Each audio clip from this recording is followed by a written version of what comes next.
Badal som a po ceste beha kačičko s malým. Zastal som a v kanáli som videl, že sa pohybujú ďalšie malé. 6 mláďat spadlo do hlbokého kanála krytého mrežou. Ich mama sa k ním nevedela dostať a pobehovala po rušnej ceste. Všimol si ju okolo idúci vodič, ktorý neváhal zavolať hasičov.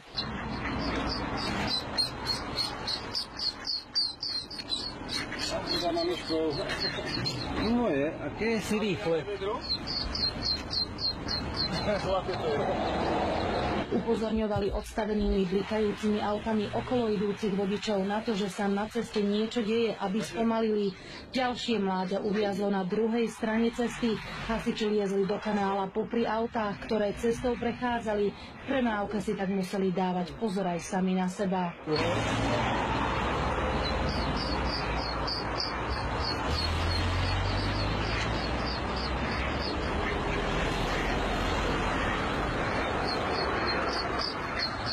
Behala určite aj s malým, zo 3-krát by sa už bolo zrazilo. Kačacia rodina prešla z Hrona cez 2 dvojprúdovky plné aut. Hasiči ich naložili do vaku a odviezli späť k vode. Všetky sa bezpečne vrátili tam, odkiaľ sa vybrali na výlet. Oni pôjdu za ňou.